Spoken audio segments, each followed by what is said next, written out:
Faisal, Maura, Isma, Asril, Muhammad Aikal, Muhammad Raihan, Naira, Nisa, Rafka, terus Seni, Kaila, Reza, semuanya hadir? Alhamdulillah. Meskipun cuacanya sedang ada panas dan hujan, tapi kalian semangat belajar, semangat ya. Untuk hari ini kita bertemu lagi pada pembelajaran coding dan kecerdasan artifisial. Masih ingat minggu kemarin kita telah membahas apa? Konten device. Iya, kemarin kita telah mempelajari apa itu konten device dan bagaimana kita menganalisis sisi perbedaan dari konten-konten yang berseliweran di zaman ini ya. Karena itu konten device yaitu konten yang tidak sesuai dengan aslinya. Pernah kalian mengedit foto? Nah, apakah hasilnya kalian sama semua? Tidak. Ya, kenapa tidak? Karena berbeda. Apa lagi? Karena hasil siapa kalau kita edit foto di AI? AI itu apa? Kecerdasan buatan. Kalau AI punya emosi tidak? Tidak. AI itu manusia bukan? AI itu robot. Kalau robot punya emosi atau punya kalau lagi marah, pernah senang atau tidak? Pernah tidak? Pernah tidak kalau kalian bertanya kepada AI, saya tidak mau menjawab atau saya sedang lelah, pernah tidak? Apakah setiap pertanyaan atau kalian kalau edit foto selalu muncul hasilnya? Nah, berarti si AI itu tidak pernah emosi, tidak pernah lelah ya.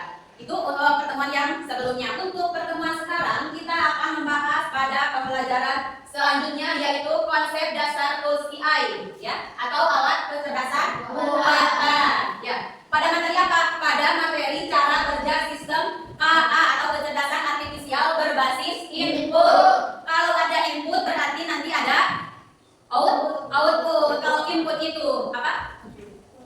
Pemasukan. Pasti kalau masuk ada lagi keluar. Ya, ini kita akan membahas cara kerja sistem kecerdasan artifisial berbasis input. Tujuannya buat apa? Yang pertama, melalui kegiatan menonton video pengenalan. Nah, nanti kita akan ada video. Setelah kalian menonton video, peserta didik mampu memahami berbagai macam amplegat ya. Kalau kemarin kita membahas atau hanya menggunakan kertas saja, kalau sekarang kita menggunakan teknologi yaitu menggunakan handphone. Semuanya membawa handphone? Yang kedua, diharapkan dapat meningkatkan kemampuan dalam membedakan penggunaan antara chatbot sederhana. Banyak sekali chatbot berbasis AI ya. Tidak hanya satu tetapi ada berbagai macam. Apa yang selalu kalian gunakan, yang sering kalian gunakan dari chatbot sederhana ini? Cici, apalagi? ChatGPT, apalagi? Gemini, apalagi? Canva, apalagi? Udah?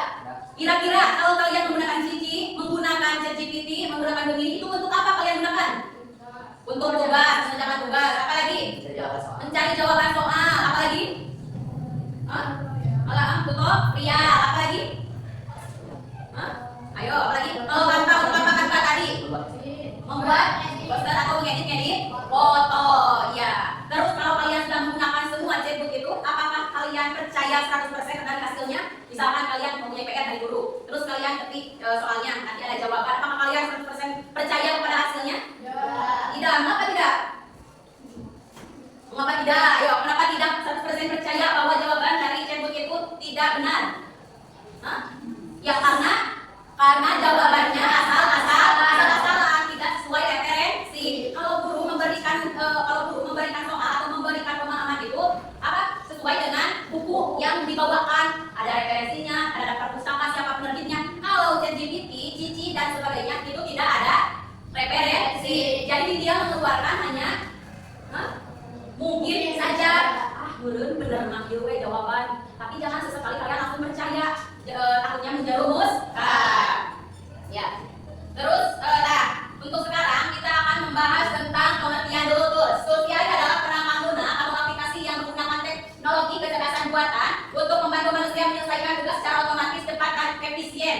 Contohnya tuh, ada ChatGPT, ada Google Gemini, ada Copilot, ada Midjourney, ada Canva dan ada Grammarly. Nah, ini semua adalah aplikasi berbasis AI.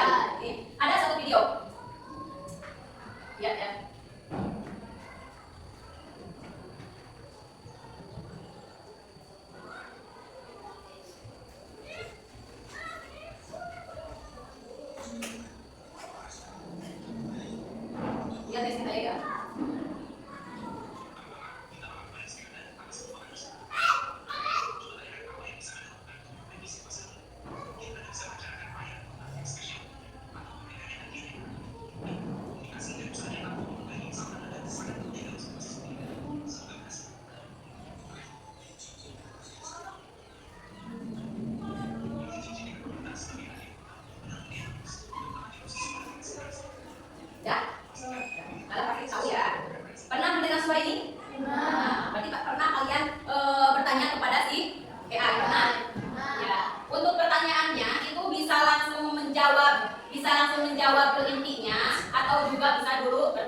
Bisa aja. Hai ini. Hai.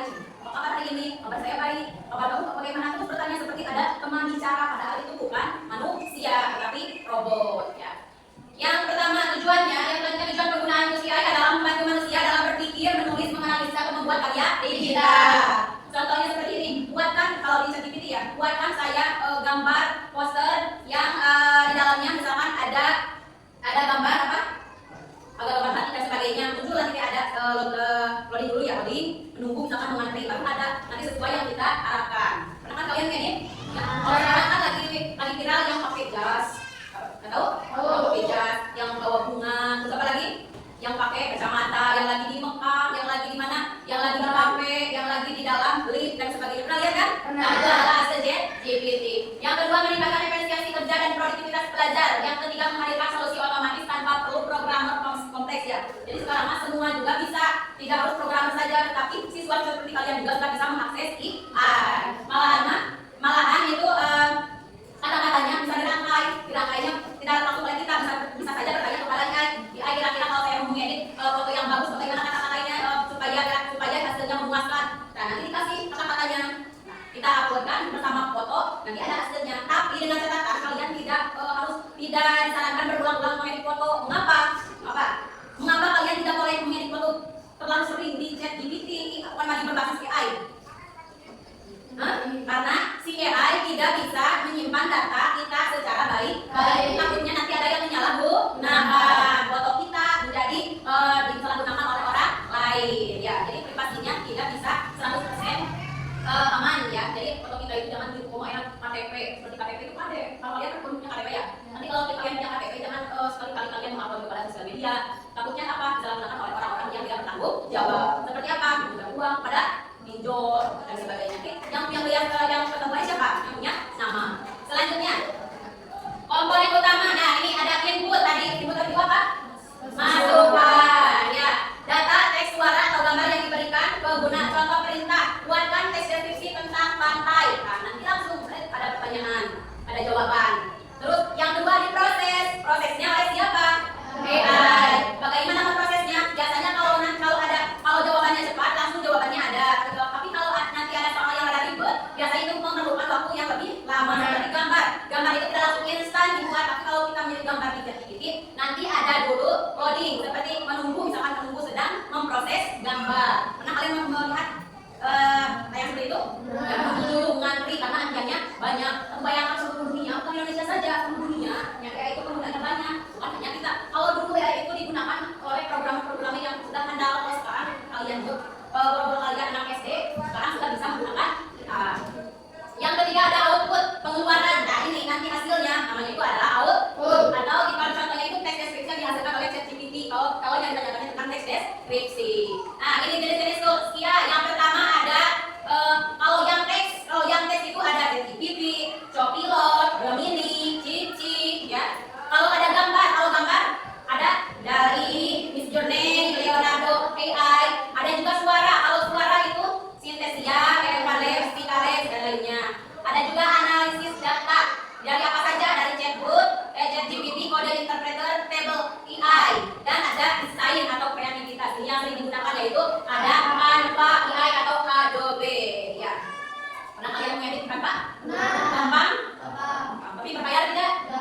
Tidak. Ada yang berbayar, ada yang tidak. Kalau kalian mau bagus hasilnya, biasanya juga berbayar ya. Tapi kalau yang berbayar tidak. Tantangannya yang pertama kalau kita menggunakan AI ada tantangan. Yang pertama ada apa? Plagiarisme atau plagiat. Ya, pasti ada plagiat dan sumber yang mana ambil saja. Yang kedua keamanan, kayak tadi keamanan data pribadi. Jadi tidak boleh memajangkan kalau sering gambar foto kita. Nanti takutnya disalahgunakan oleh orang-orang yang tidak bertanggung jawab. Apalagi dokumen-dokumen penting kita. Ya, kalau di kalian itu ada seperti kartu pengenal, kalau sekolah seperti kartu siswa dan sebagainya. Itu jangan disesuaikan pada orang lain. Yang ketiga kebenaran informasi. Kebenaran informasinya belum tentu 100%. Jadi biasanya kalau hasilnya itu ada unsur hoax atau bias data. Ada bohongnya, jadi jangan 100%, apalagi kalau kalian bertanya tentang jawaban-jawaban dari soal yang dulu berikan. Terakhir, harus digunakan dengan tanggung jawab dan kesadaran etis ya. Jangan sampai mengedit-edit dengan hal-hal yang tidak diinginkan. Contohnya seperti apa? Misalkan jangan sampai mengeditnya ada unsur kekerasan, tolong edit supaya berdarah-darah dan sebagainya. yang lagi ngeprank orang tua, ya, pakai gambar apa? Pakai kakek yang mau masuk rumah seperti orang gila yang membawa makanan. Banyak ya di HP, di TikTok banyak yang ngeprank orang tua. Nah itu adalah tidak etis ya, atau melanggar takdir tidak bertanggung jawab. Mau mama nak jamu mana? Misalkan kan banyaknya orang tua yang prank teh. Mama lihat di rumah ada siapa yang datang? Katanya nanyain mama, baru kalau nanti sudah benar-benar. Kalau kita di sini itu tidak ada yang seperti bohong, alangkahnya ada, ya seperti beneran. Pokoknya semuanya seperti ada padahal kita bahas canggih-canggih kita bisa menipu kayaknya. Maka kita sebagai pengguna harus bisa membedakan yang asli dan yang tidak asli. Jangan langsung percaya kalau ada yang kirim gambar, misalkan gambar yang misalkan gambarnya yang kurang dipahami atau kurang percaya, jangan langsung percaya saya dan dulu. Ini kayak asli dan sebagainya. Apalagi muka, kalau muka biasanya suka beda-beda, selalu ada bedanya. Ya, untuk selanjutnya kita akan semuanya membawa HP. Pak, HP-nya bisa dikeluarkan. HP-nya tolong keluarkan, ya.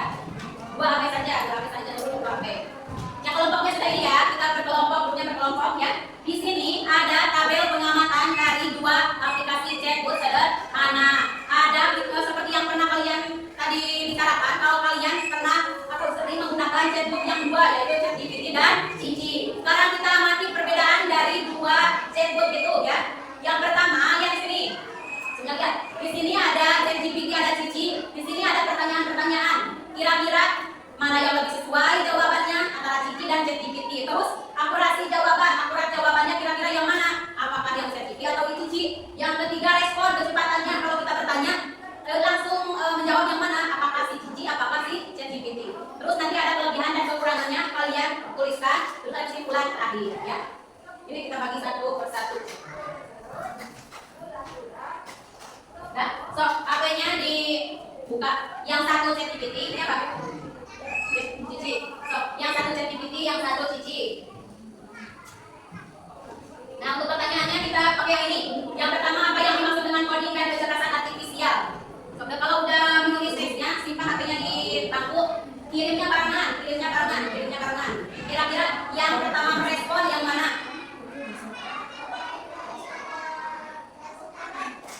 Ini bakal dikirim kira-kira. Kayak dari mana? Dan kecerdasan artifisial. Kira-kira ada? Pahami, mau pahami. Satu, dua, tiga. Yang pertama respon yang mana? Dari mana?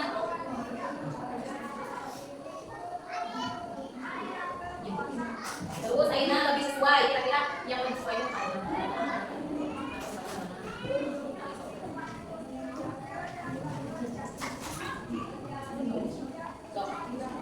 Ya?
3 menit lagi ya.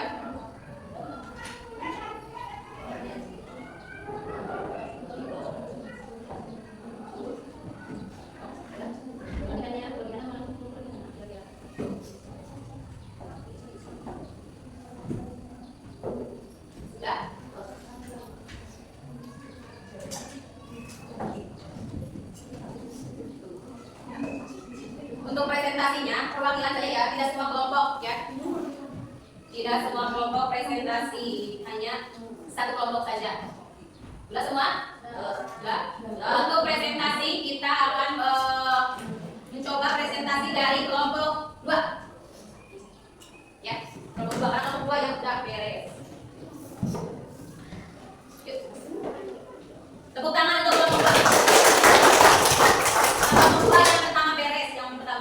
Dari kelompok 2 silakan untuk mempresentasikan hasil dari kerja kelompok terkait dengan penggunaan atau perbedaan penggunaan chatbot, ChatGPT dan Cici.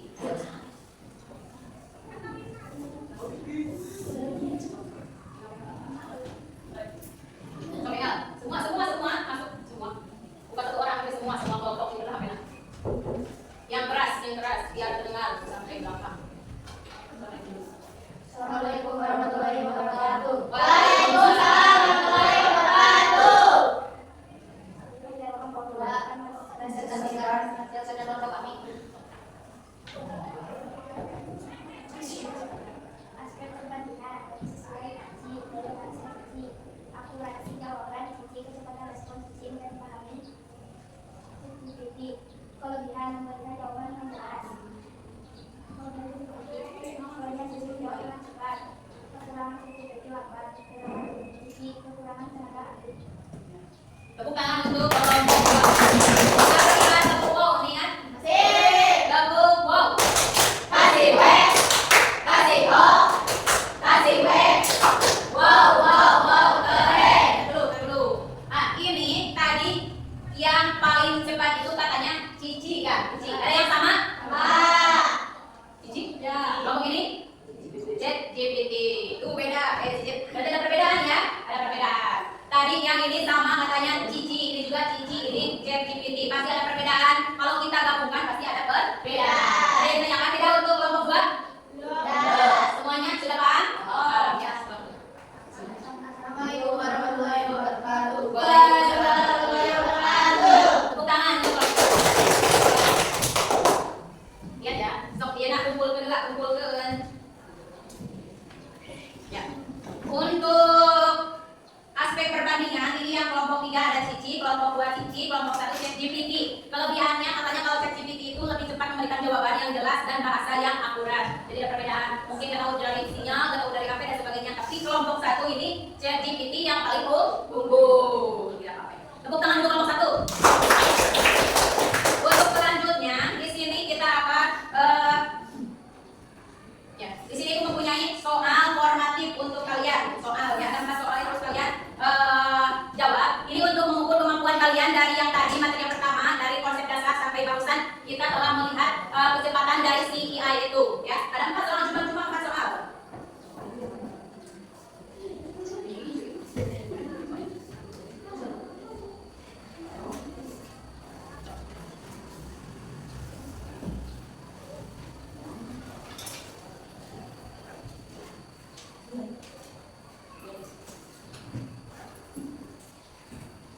Ada lebih nggak? Ya, sok. Sini jawab soalnya. Ada 4. Yang bagusan.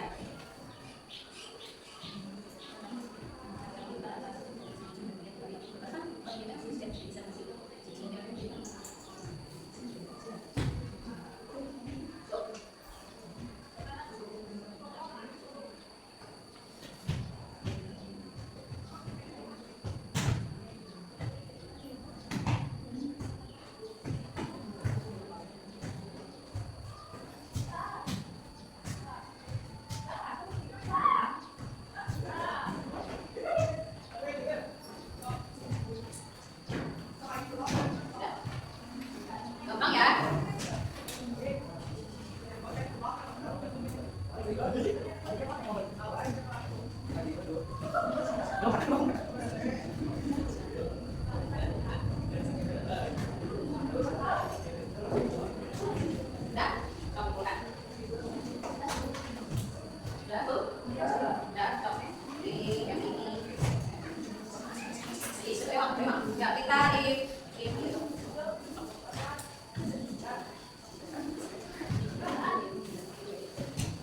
So, kita jawab soalnya ya. Soalnya kita jawab, kalau yang benar benar, yang tidak jangan benar langsung salah saja.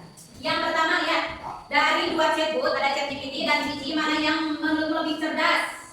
Cici. Cici. Betulkan yang betulkan. Yang kedua, bagaimana kamu menilai AI dalam membantu kegiatan belajar? Jawabannya apa? Yang kedua, bagaimana kamu menilai kemampuan AI? Jadi sangat bermanfaat ya untuk membantu menyelesaikan tugas. Yang ketiga, apakah penggunaan chatbot dapat menggantikan peran guru? Tidak ya, karena kalau guru itu ada referensinya dan ada pembelajarannya juga sangat teliti ya. Kalau AI itu hanya berangan-angan saja ya, jawabannya sangat kemarin sesuai dengan apa yang AI tahu. Apa yang lalu perhatikan agar penggunaan chatbot tetap etis dan bertanggung jawab? Jadi apa? Ya, kita menyimpan data sendiri, terus harus mencari jawaban yang lebih akurat, jadi jangan langsung belajar. Ya, kita nilainya kita masukkan. Ini kan baca. Ini apa? Ya. Ya. Yang sebutkan namanya langsung sebutkan nilainya. Dwi Maura dikali 2,5. Terus Faisal. Ada yang Faisal? 20 ya. Terus Maura 25. Satu ya. Terus Mama Rasil 60. Hah? 50.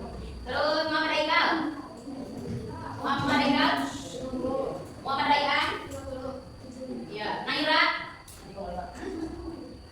Lisa 25. Terus Isma 25. Terus Resa. Oh, bentar. Seri 50. Ayla 2. Ya, kumpulkan. Ya. Jadi masih ada yang belum kalian pahami ya. Ya, nanti pertemuan selanjutnya kita akan membahas kembali secara singkat dan kita akan masuk lagi ke pembelajaran yang akan datang. Untuk pembelajaran hari ini kita cukup sekian. Ada yang tanyakan tidak untuk untuk kesimpulannya, kita simpulkan bareng-bareng. Apa kesimpulan dari materi hari ini? Jadi, kita dalam tentang apa? AI itu bisa berbentuk chatbot. Chatbot itu ada banyak, salah satunya ada ChatGPT, Gemini, Copilot, ada juga Canva. Ya. Jadi semuanya mempunyai fungsi masing-masing. Kalau kalian kebingungan menjawab tugas, apa yang harus kalian lakukan? Aplikasi AI mana yang akan Cici atau ChatGPT? Jadi kalau kalian mau menggambar, mana AI yang akan kalian gunakan? Canva. Masih? Jadi sebelum kalian menggunakan semua chatbot atau tools AI, kalian harus memperhatikan etika dan resiko dari penggunaan ChatGPT, dari Cici, dari Gemini dan sebagainya. Pokoknya semuanya dari tools itu harus kalian ketahui mana baik dan buruknya. Jadi jangan langsung percaya. Ya, untuk pertemuan sekarang dicukupkan sekian. Mohon maaf apabila ada kesalahan dari Ibu. Kalau tidak ada yang ditanyakan, kita tutup dengan bacaan hafalan bersama-sama.